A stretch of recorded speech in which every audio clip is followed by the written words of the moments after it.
9h31, je vous propose de démarrer. Donc, merci à toutes et à tous pour votre ponctualité en ce lundi matin, lendemain de week-end férié. Donc, j'espère que tout le monde est en forme, reposé, de bonne humeur.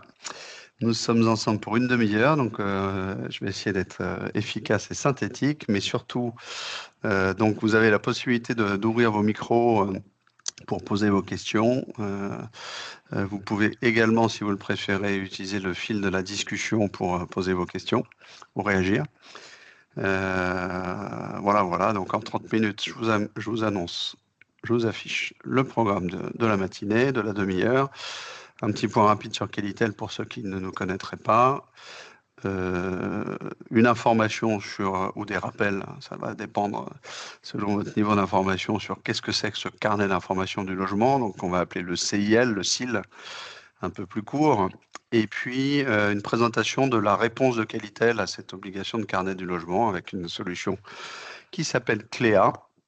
Et enfin, dernière partie, le partenariat entre la région Normandie et cette solution Cléa, comment ça fonctionne et vous, qu'est-ce que vous devez savoir dans le cadre de cette mise en œuvre de Cléa dans les dossiers que vous accompagnez. Bien, eh bien écoutez, c'est parti. Donc, je vois qu'il y en a quelques-uns qui nous ont rejoints entre-temps. Donc, bienvenue à toutes et à tous. On démarre vraiment maintenant.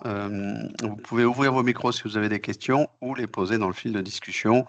J'ai oublié de vous dire, vous l'avez peut-être vu, que nous sommes enregistrés pour des besoins de rediffusion éventuels. Donc, sachez que nous sommes enregistrés. Allez, je démarre sur Qualitel. Donc, Qualitel, ça veut dire la qualité du logement. Nous sommes une association qui existe depuis plus de 50 ans. Indépendante et autofinancée. Donc voilà, on est un petit peu ce qu'on appelle un tiers de confiance. Vous avez un petit échantillon, c'est pas même c'est pas un échantillon, c'est même une exhaustivité des logos des administrateurs de l'association Qualitel. Donc vous voyez qu'il y a la plupart des parties prenantes du logement qui sont représentées. Il y a des associations de consommateurs. Il y a aussi des entités publiques comme le ministère du Logement ou l'ANA, par exemple, pour en citer deux. Et puis des représentants de la plupart des fédérations professionnelles, des acteurs de l'immobilier. Voilà. J'entends un petit micro. Je rentre dans le vif de la loi Climat Résilience, qui est la loi qui a introduit ce dispositif de carnet d'information du logement. Donc le carnet d'information du logement, on appelle ça aussi en simplification la carte vitale ou le carnet de santé du logement. Donc c'est obligatoire depuis 2023, donc ça fait quand même maintenant plus de 3 ans. Et c'est obligatoire, c'est un carnet qui doit être créé au moment de la construction d'un logement ou à l'occasion de travaux de rénovation énergétique qui sont effectués sur un logement existant. Voilà, et donc c'est le propriétaire du logement qui a la responsabilité d'établir ce carnet. Et puis, un peu comme une carte vitale, où on fait aussi souvent le parallèle avec le carnet d'entretien d'une voiture, lorsque ce carnet il est créé, eh bien, à chaque fois qu'on va revendre la maison ou l'appartement, il va être transmis au nouveau propriétaire. Et le notaire, dans l'acte authentique de mutation, doit attester de cette bonne transmission. Voilà, sur les bases de la loi, donc il n'y a aucune exclusion de typologie de logement au regard de la loi, c'est-à-dire que tous les logements, que ce soit une maison, un appartement, du privé, du social, tous les logements sont concernés, donc tous les logements neufs et tous les logements existants, dès qu'on fait une réno énergétique, on doit créer le carnet du logement. Voilà, donc n'hésitez pas à réagir si vous découvrez le sujet, si vous le connaissez parfaitement, vous pouvez nous mettre un petit mot dans le chat ou encore une fois prendre la parole. Alors, si on creuse un petit peu, ah oui, je vois que Florian, n'hésitez pas. En plus, vous avez un nom de famille sympathique, on s'appelle pareil. Je m'appelle Bertrand Leclerc, écrit comme vous. Bonjour Florian, je vous écoute. Bonjour. Non, je voulais savoir, donc c'est par le propriétaire du logement, ça veut dire que le professionnel, il n'y a aucune obligation ou il doit le proposer dans son droit au conseil? Comment Oui, se régit la loi par vous avez rapport à ça? prononcé le bon terme, on va l'évoquer, mais il n'y a pas d'obligation au regard de la loi pour le pro. Mais nous, on suggère, enfin, on est convaincu que le professionnel, quel qu'il soit, il y a une palette assez large de professionnels, dont vous faites partie d'ailleurs, hein, dans le paysage de ces travaux et du propriétaire, on considère que c'est une bonne idée, voire dans votre rôle de conseil, dans votre devoir de conseil, que d'en parler au moins, et éventuellement de proposer une solution comme Cléa, qu'on va découvrir juste après. Mais voilà, c'est important, et c'est important de l'intégrer, que le professionnel, il n'a pas cette responsabilité sur les épaules, ce qui pour nous est d'ailleurs au passage pas forcément optimum, hein, c'est pas satisfaisant. Ça serait plus efficace si le pro était responsable, parce que ça se diffuserait plus vite, parce que malheureusement le propriétaire, le particulier propriétaire du logement, bien souvent il n'est pas au courant de cette obligation. Et donc, ça fait partie de nos difficultés. C'est pour ça qu'on fait ce webinaire. C'est pour ça qu'on en fait souvent avec Stéphanie auprès de beaucoup, soit des particuliers, soit des accompagnateurs rénov', des artisans aussi. Donc, on essaye de diffuser cette bonne parole. Mais c'est bien le propriétaire du logement qui, au regard de la loi, a la responsabilité. Voilà. Alors, Et je peut-être, poursuis. c'est aussi Oui. l'occasion de ce webinaire, il faut saluer l'initiative de la région Normandie, qui, on va vous l'expliquer un peu après, souhaite vraiment mettre en avant et inciter à la création de ce carnet. Très bien. Stéphane, je vous en prie, allez-y. Oui, bonjour. C'est le propriétaire qui a donc la responsabilité en cas de revente, puisqu'il doit le transférer, enfin en tout cas le Oui. notaire apparemment, quand c'est pas fait, est-ce qu'il y a une action qui est engagée ou c'est juste on consigne que c'est pas fait? Ouais, écoutez, chaque notaire s'approprie un peu le sujet comme il l'entend. On est encore, on a fait un webinaire auprès de notaires il n'y a pas très longtemps avec Stéphanie là. Ils sont encore inégalement au courant de ce sujet, hein. Certains le font, certains vont en faire un point un peu dur, hein, en disant vous devez faire le carnet avant la mutation. D'autres vont juste le notifier dans l'acte en disant carnet non transmis, comme vous le dites. C'est encore un peu varié, on va dire, comme réaction par rapport à ça. Ce qui est sûr, c'est qu'aujourd'hui, dans l'objectif du législateur en mettant en place ce dispositif, c'est pas de bloquer les ventes, c'est pas l'esprit. Il faut être lucide là-dessus. Aujourd'hui, enfin demain, si vous voulez vendre votre logement et que vous n'avez pas votre carnet, ça va pas bloquer la vente. On peut imaginer que dans un futur, dans quelques années, ça le deviendra, un peu comme le DPE l'a été, était plutôt indicatif il y a quelques temps, est devenu opposable plus récemment. On peut imaginer que le carnet il va suivre un chemin un peu similaire, quoi. Voilà. Okay. Allez, je vous Il y a propose une d'avancer. question, Merci. Ah, il y en a. une petite Allez, une question dernière, et d'Isabelle. puis après on avance parce que je sais il nous reste plus que 20 minutes. Isabelle, on vous écoute. Donc Isabelle, elle nous met donc le CIL est obligatoire dans le cadre d'une réno énergétique. Est-il nécessaire aussi dans le cadre de travaux de rénovation autres sans amélioration énergétique? Eh ben, on y va. Donc, non, la réponse est il faut une amélioration énergétique. Voilà. Si vous faites une extension ou un truc qui ne concerne pas l'énergie, si vous faites un ravalement qui ne touche pas la performance énergétique, il n'y a pas d'obligation. Qu'est-ce que doit contenir ce CIL? Donc, vous avez ici la liste des documents ou des informations que précise la loi. Donc, on va se concentrer sur l'existant, hein, qui vous concerne plus directement aujourd'hui. Donc, les notices des équipements, les caractéristiques des matériaux et des équipements qui ont lien à la performance énergétique, donc isolation, pompe à chaleur, chaudière, par exemple. Les attestations de performance énergétique. Ensuite, une fois qu'on est en phase d'exploitation du logement, enfin, voilà, pendant la vie du logement, toutes les attestations d'entretien, de révision de pompe à chaleur ou de chaudière. Et puis, à l'occasion de travaux, les dates et descriptifs de travaux. Voilà, donc vous voyez, c'est une liste relativement modeste, hein, réduite d'obligations. C'est aussi une volonté du législateur de ne pas avoir conçu quelque chose de trop compliqué et de trop lourd à mettre en œuvre. Voilà. Et puis, troisième et dernier slide, je crois, sur le sujet de la loi, donc ça rejoint un peu la question d'Isabelle. Quels sont les cas d'application? Dans quel cas, quand on dit améliorer la performance énergétique d'un logement, de quoi s'agit-il? Eh ben, les textes d'application ont précisé, et finalement, on fait une interprétation très large de l'amélioration de la perf énergétique d'un logement, puisque dès qu'on fait l'un des gestes qu'on a sous les yeux, hein, même si je caricature un peu, si je vais juste changer quelques fenêtres pour y mettre du double vitrage, donc dès que j'améliore, même faiblement, la performance d'un logement, ça rend obligatoire l'établissement du carnet. Voilà ce qu'il faut retenir. Donc, je pense que tous les dossiers que vous accompagnez, notamment dans le cadre du chèque éco-énergie, sans beaucoup d'hésitation, rentrent dans ce champ d'application. Voilà. Et puis, on vous a précisé en rouge aussi que l'accompagnateur Rénov', que vous connaissez bien certainement, il a dans sa mission le rôle d'accompagner le particulier à mettre en place ce carnet. Alors là aussi, il le fait de façon inégale, on va dire. Certains le font de façon très proactive et très consciencieuse, et puis d'autres le font avec une simple information très, très light, quoi. Voilà.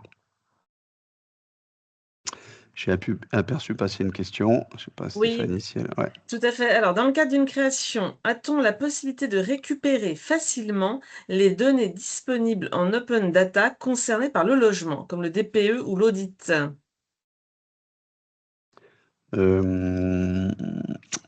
Pas vraiment aujourd'hui. Il y a quelques rares données qu'on récupère. Vous allez le voir dans Cléa en open data sur des sujets plutôt de zones inondables et de risques en général. Sur le DPE, on y travaille avec, je crois que j'ai aperçu que Guillaume Deschamps était présent aussi.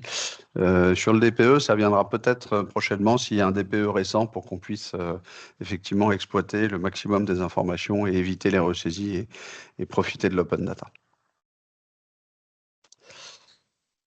Voilà. Hop, ouais, c'était la question. Donc, plutôt pas, on va dire, aujourd'hui, en réponse à la question de Jonathan. Donc, ça, c'était le rappel de la loi. J'espère que j'ai été à peu près clair. Et donc, en réponse à cette obligation, je passe à la deuxième partie qui est vous présenter Cléa, donc un carnet proposé par l'association Qualitel qui est donc qui est déjà bien implanté. Vous voyez, on approche les 300 000 logements qui sont équipés. Donc historiquement, nous on est très présents en construction neuve, donc c'est vrai qu'il y a beaucoup de logements neufs qui ont bénéficié de Cléa, mais on commence à avoir aussi un nombre significatif, et c'est en phase d'accélération, des logements existants qui s'équipent de Cléa, en général à l'occasion d'une rénovation énergétique.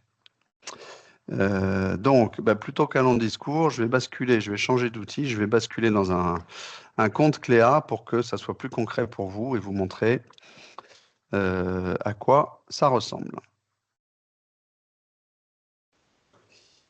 Alors, hop, je change de partage.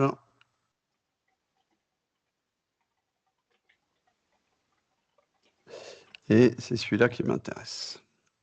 Alors là, je ne vous vois plus. Voilà, donc Stéphanie, s'il y a des questions, n'hésite pas. Ouais, ça marche. Alors, bienvenue dans une maison qui se situe en Normandie, dans le Calvados. Et donc là, je suis sur la page d'accueil de mon compte Cléa. Donc, je me suis connecté avec mes identifiants personnels, mon compte Bertrand Leclerc. Et donc, voilà, j'ai un écho, si vous voulez bien fermer les micros.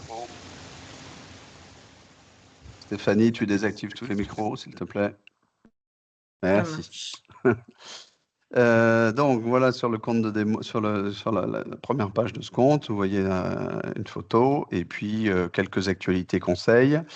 Dans les points importants, vous allez retrouver ici les équipements principaux qui sont dans la maison.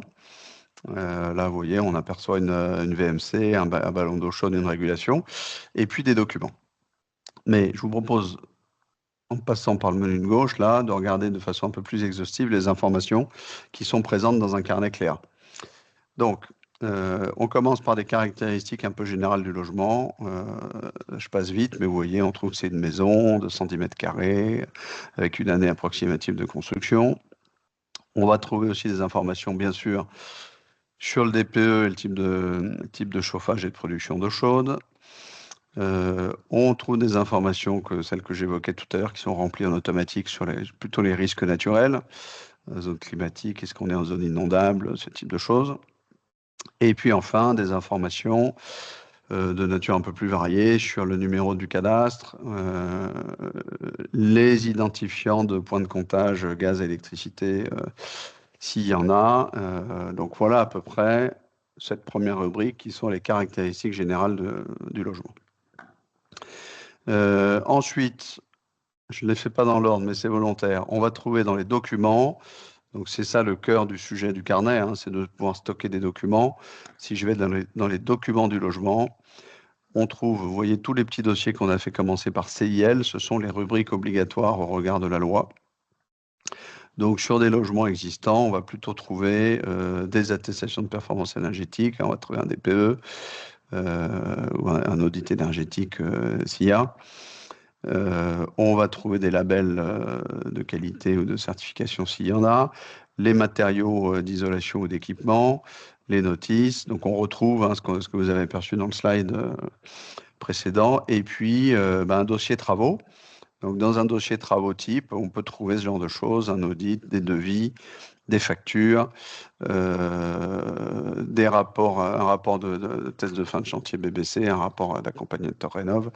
Voilà, ce dossier de démonstration n'est pas forcément complètement cohérent et colle peut-être pas parfaitement à votre vécu, mais voilà, notamment ce rapport de test de fin de chantier, je crois que c'est quelque chose que vous pouvez avoir vous de temps en temps. Mais voilà, des factures, de façon plus des rapports de visite, des audits. Voilà, donc voilà le cœur du sujet de ce carnet, ce sont des documents. Donc il y a des documents du logement, on y a prévu des documents personnels, et puis on a mis pas mal de fiches conseils aussi. Ça, c'est des fiches éditées par Qualitel. Des bons gestes en cas d'aléa climatique, des gestes verts dans lesquels on trouve des conseils sur limiter sa consommation d'énergie, d'eau, la qualité de l'air dans son logement, comment bien ventiler, le tri des déchets, voilà quelques exemples. Sur les aléas climatiques, on trouve des conseils en cas de pic de chaleur, par exemple. Voilà. Et puis enfin, on a aussi des conseils travaux où on donne quelques clés pour les particuliers non professionnels sur qu'est-ce que c'est qu'une dommage ouvrage, pourquoi c'est important d'avoir un PV de réception de travaux. Voilà sur quelques exemples.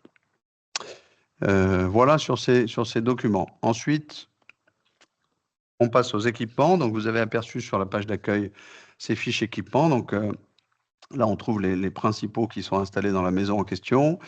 On voit qu'il y a une régulation, c'est un ballon d'eau chaude, il y a un détecteur de fuite et une VMC, et donc on peut ajouter autant d'équipements qu'on veut. Ces petites fiches équipements, ce sont des fiches un peu génériques qui décrivent le principe général de fonctionnement d'un équipement et qui également évoquent une nécessité d'entretien, lorsque c'est le cas, lorsque c'est nécessaire, avec une périodicité.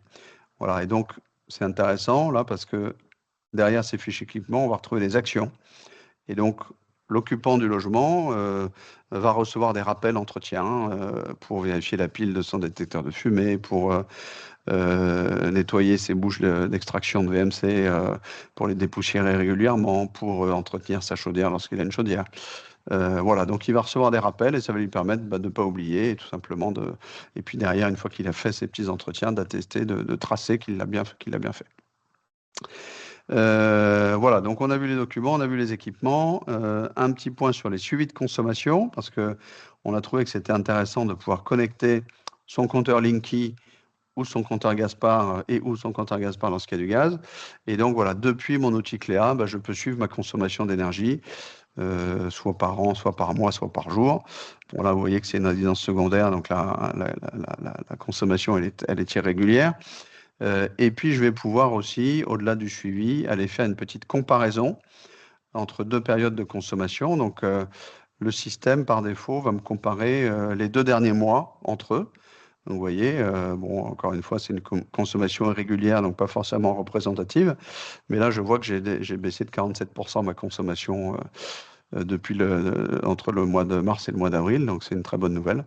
Et je peux changer ces dates de comparaison, ces dates de période.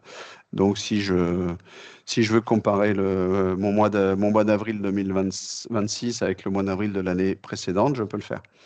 Voilà, donc c'est un petit outil de sensibilisation, on va dire, mais qu'on trouve assez utile et assez pertinent. Je poursuis. Donc, on a vu les fonctions principales, mais dans les fonctions, on va dire, de deuxième niveau, donc on va trouver des actualités. Donc, on fait régulièrement des webinaires d'information. On va publier des conseils. Donc, c'est là qu'on va les voir arriver.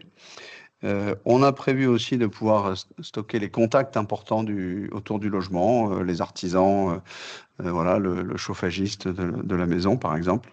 Ça peut être intéressant le jour où je revends ma maison, je vais transmettre ces coordonnées finalement au nouveau. de la même façon que tout l'historique des documents et de l'entretien des équipements. Donc ça, c'était les contacts. Je peux bien sûr en ajouter.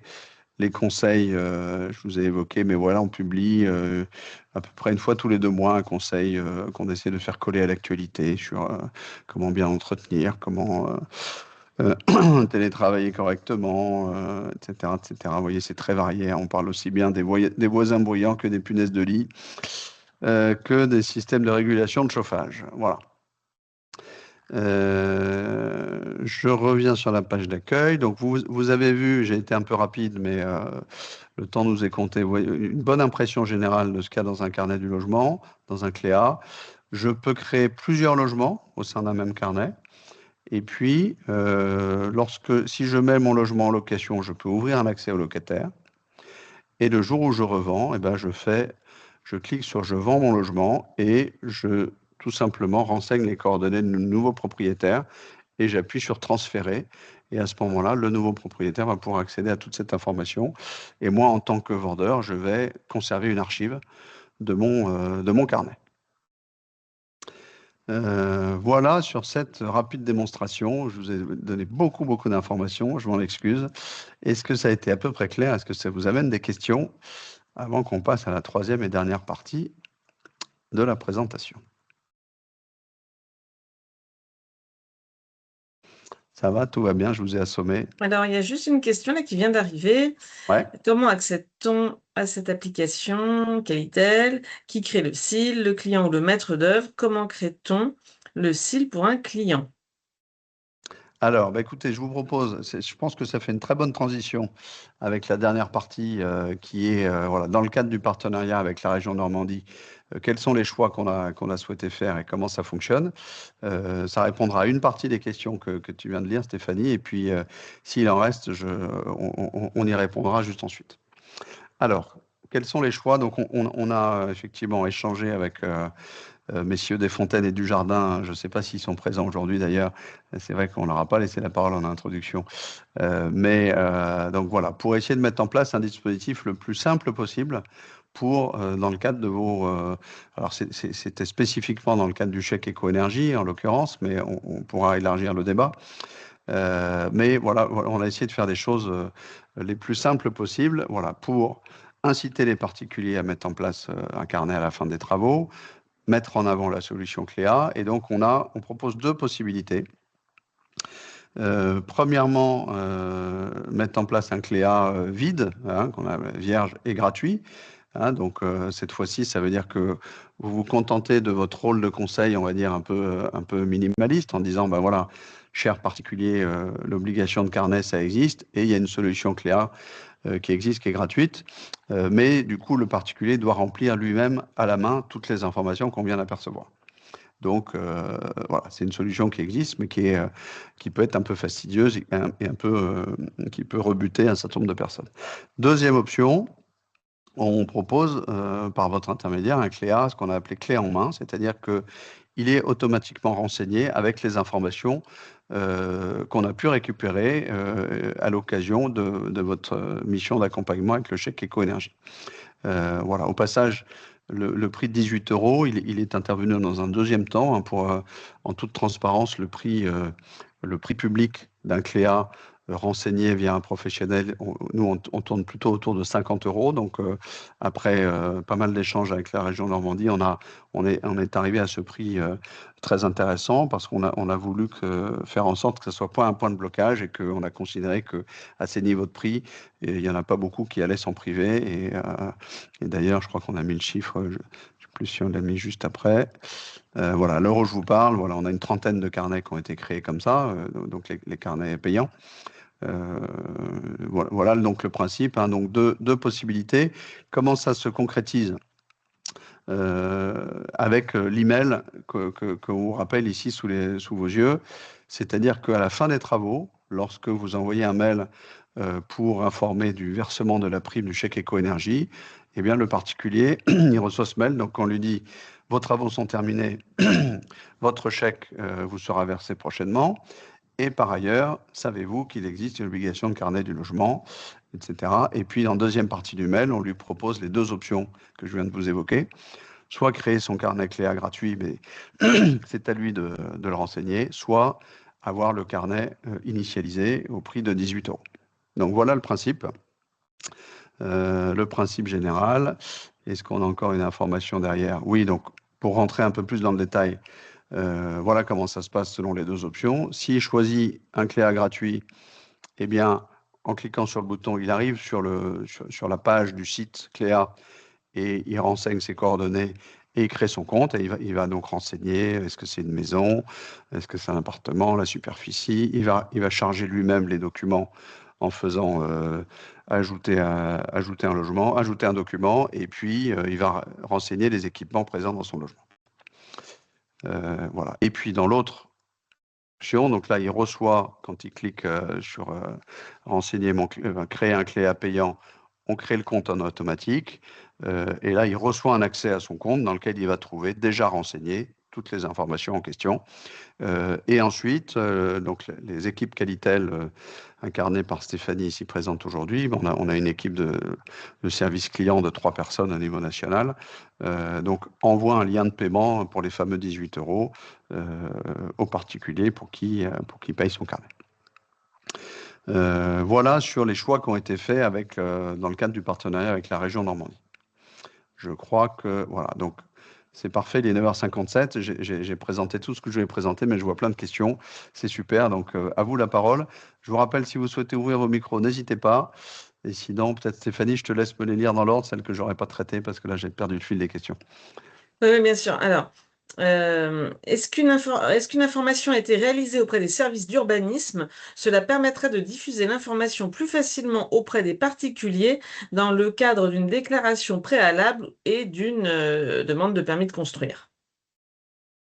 Donc pas à notre connaissance, mais ça pourrait être une bonne idée et que cette information ait lieu aussi via les services d'urbanisme. Voilà, en tout cas, nous, Qualitel, c'est des acteurs qu'on connaît pas bien, en toute transparence, hein, donc on n'a pas fait de cette information. Je ne sais pas si vous, au niveau de la région Normandie, vous avez possibilité de le faire. C'est un point qu'on peut peut-être évoquer avec Aurélien Dujardin la prochaine fois. Ouais. Alors ensuite, peut-on laisser l'accès aux professionnels pour remplir les informations? Alors ça, c'est une autre façon de travailler. Donc, on travaille comme ça avec un certain nombre de professionnels. Un accompagnateur rénov, une entreprise travaux. Mais là, dans le cadre du partenariat avec la région Normandie, ça me semble, je ne sais pas ce que tu en penses, Stéphanie, hein, mais C'est pas le principe effectivement qui a été mis en place. Voilà, le carnet Cléa peut permettre ça, hein, c'est-à-dire que si vous, par exemple, vous ouvrez un carnet en tant que professionnel, vous pouvez choisir d'envoyer un lien d'accès aux professionnels, enfin à l'entreprise de travaux, par exemple, pour qu'elle renseigne ses factures et ses devis. Mais là, dans notre contexte de la région Normandie, on saura difficilement travailler comme ça. Dans le cadre du chèque éco-énergie. Dans le cadre du chèque éco-énergie. Après, si vous avez d'autres projets qui ne sont pas aidés par un chèque éco-énergie, c'est une possibilité. Voilà. On peut tout à fait, on va vous mettre d'ailleurs, je crois que c'est la dernière page, je vais le mettre tout de suite, une adresse de contact. Si ça vous intéresse ah oui, il me restait un mail ou deux, mais je vous mets l'adresse de contact, elle est celle-ci, là, notez-la, équipe.cléa@qualitel.org. Si vous pensez que voilà, mettre en place, vous, des Cléa dans un contexte autre que celui un peu automatisé du chèque éco-énergie qu'on vient de voir, on sera ravis d'approfondir l'échange avec vous, mais de façon plus individuelle. Voilà, donc n'hésitez pas à nous contacter là-dessus. Alors, est-il possible d'extraire tout ou partie de ces données localement sur un ordinateur? Ceci pour permettre une transmission papier si nécessaire, ou pour permettre à celles et ceux qui le souhaitent de consulter certaines informations hors connexion. Alors, il y a une fonction assez simple que je ne vous ai pas montré dans les documents, là, mais vous pouvez faire exporter, enfin envoyer tous les documents de mon carnet vers une adresse mail. Donc, je pense que c'est la réponse à la question qui est posée là. En tout cas, c'est la seule fonction qui existe. On peut envoyer un lien de téléchargement de tous les documents du carnet, ou seulement une partie, hein, on choisit ceux qu'on veut transmettre. Donc, vous pouvez vous envoyer à votre adresse mail ces documents et comme ça, y accéder hors connexion. Donc, je vous ai juste pas présenté qu'il existe un petit document, un petit flyer voilà, d'information générale pour les particuliers qu'on vous transmettra et qui peut permettre de mieux informer le particulier de ce sujet de carnet du logement. Et puis voilà, et puis ça c'était une synthèse de votre rôle pour aider à respecter la réglementation et faciliter la prise en main du logement après travaux, quoi. Oui, parce que vous avez vraiment un rôle de parler de Cléa à votre client et de lui dire qu'il recevra un email, de le prévenir qu'il va recevoir un email à la fin de ses travaux pour se créer un carnet Cléa selon les 2 modalités qui vous ont été présentées. Et c'est vrai que cette information, elle est primordiale pour que les particuliers soient au courant de ce carnet et de la proposition qui leur est faite par la région Normandie. On vous enverra le petit flyer pour vous aider à communiquer dessus. Alors, attends, il y a encore quelques questions. Bertrand, en tant que conseiller, sommes-nous au courant que l'un des particuliers que l'on suit a créé un SIL? Aurélien, si vous nous entendez, oui, je vois que vous êtes présent. Je ne sais pas s'il y a une boucle retour de cette information. En tout cas, c'est possible. Oui. Oui. Oui, j'ai répondu en fait, non, le conseiller n'est pas informé. C'est uniquement le projet du particulier, donc là, c'est à ce niveau-là, il n'y a plus de connexion, on va dire, avec le conseiller. Voilà.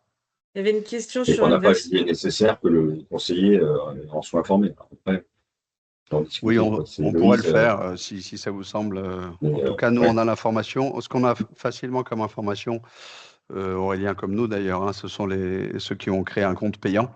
Après, ceux qui sont allés se créer un compte gratuit, c'est plus compliqué de le savoir. Voilà. Après, il y a des questions sur la copropriété auxquelles Guillaume a répondu. Et peut-être pour que tout le monde, je ne sais pas si tout le monde lit les réponses dans le chat. Alors, la question, c'était, y a-t-il une version copropriété où chaque copropriétaire doit le faire pour son logement? Et ensuite, il y avait la question donc, des immeubles qui sont mis en copropriété suite à des travaux. Donc, concernant, qu'est-ce qu'on peut dire sur Cléa, Bertrand, en synthèse? Donc oui, donc là aussi, ça sort du cadre du chèque éco-énergie, mais donc il y a une version de Cléa pour en copropriété, donc qui est un peu plus complète que celle que vous avez perçue, c'est-à-dire qu'en fait, en pratique, chaque appartement va avoir son compte Cléa, et il y a également un compte pour la copropriété, plutôt pour les informations des parties communes. Voilà, donc ça, c'est des Cléa qu'on vend soit dans le neuf à des promoteurs immobiliers, soit dans l'existant à l'occasion de la rénovation globale d'une copro. Donc là, on va être en contact avec le conseil syndical ou avec le syndic ou avec l'architecte, hein, ça va dépendre des configurations, et on va installer un Cléa sur l'ensemble de l'immeuble, en général en fin du chantier de rénovation. Voilà, donc ça existe. Voilà. Un professionnel, notamment en immeuble, dans une copropriété ou une monopropriété revendue à la découpe, tel que syndic ou marchand de biens, est-il supposé avoir mis en place un SIL? Les notaires sont-ils supposés le réclamer, même si aucune contrainte légale, comme le projet de plan pluriannuel de travaux? Le champ d'application d'obligation du SIL, on l'a vu en tout début, hein, c'est-à-dire que peu importe la vente à la découpe ou autre, à partir du moment où il y a une vente et qu'il y a eu une amélioration des travaux de performance énergétique depuis 1er janvier 2023, tous les logements doivent avoir leur carnet et lorsqu'ils sont vendus, ils doivent être accompagnés de ce carnet. Voilà, il n'y a pas de cas particulier, on va dire, là-dessus. Voilà, bon, la question de Julien en tant que marchand de biens, donc Bertrand y a répondu, hein, voilà, l'obligation, c'est travaux neufs ou rénovation énergétique. Après, rien ne vous empêche de faire des SIL pour transmettre les informations intéressantes et se servir de Cléa comme un vrai outil Voilà. pour gérer son patrimoine ou ses logements, mais ça rentre pas sous le coup de la loi. Stricto sensu. Après, peut-être juste un commentaire un peu plus personnel de la part de Stéphanie et moi, parce qu'on partage le même point de vue. Plus ça va, moins on met en avant l'obligation, la contrainte réglementaire, parce que ça, finalement, c'est d'une certaine façon, c'est le côté un peu punitif du dispositif. Et en l'occurrence, l'obligation, elle existe, mais vous l'avez compris, elle est d'une certaine façon un peu molle, hein. Il n'y a pas beaucoup de sanctions, c'est pas ça qui va bloquer une vente, c'est pas l'esprit et c'est pas l'objectif de ce carnet. On essaye plutôt de le tourner vraiment positivement, hein. C'est un dispositif qui est fait pour valoriser. Moi, j'aime bien le parallèle avec le carnet d'entretien d'une voiture ou avec le carnet de santé pour nos vaccinations, par exemple, hein, dont on reparle encore récemment. Donc c'est ça le sujet, hein, c'est plutôt un outil de valorisation du patrimoine et de se dire, ben voilà, si j'ai un logement auquel je tiens, auquel j'apporte un peu de soin, quand je fais les travaux, j'essaye de bien les faire, j'essaie que mon patrimoine conserve sa valeur. Et ben le carnet du logement, ben, c'est une façon d'amener de la confiance et d'amener de la transparence et de prouver, d'amener un peu de preuve aussi, d'éléments de preuve de la bonne qualité du logement. Voilà, je pense que c'est la bonne façon de l'évoquer, de le présenter. Ça va, on a à peu près fait le tour des questions. Oui. Si Donc, vous en reste, n'hésitez pas. Hein. Donc, nos petits flyers sont attendus, enfin notre petit flyer, donc on va vous le transmettre. Voilà, bah écoutez, on a été ravis de ces échanges riches. Je vois que ça éveille en tout cas de l'intérêt et pas mal de questions de votre côté. Donc, surtout, n'hésitez pas, même si vous en avez après, hein, vous avez, j'espère, bien noté l'adresse de contact. Stéphanie, on peut peut-être, si tu veux bien, peut-être la remettre dans le fil de discussion, dans le chat, hein, Stéphanie ou Guillaume. Et comme ça, voilà, s'il y a des questions qui vous viennent, ou encore une fois, si vous souhaitez un petit échange un peu plus personnalisé pour des cas particuliers, je serais ravi, ainsi que Stéphanie ou Guillaume, de vous contacter pour ça. Donc, il nous reste à vous remercier. Un grand merci pour votre participation. Je vous souhaite une très bonne reprise.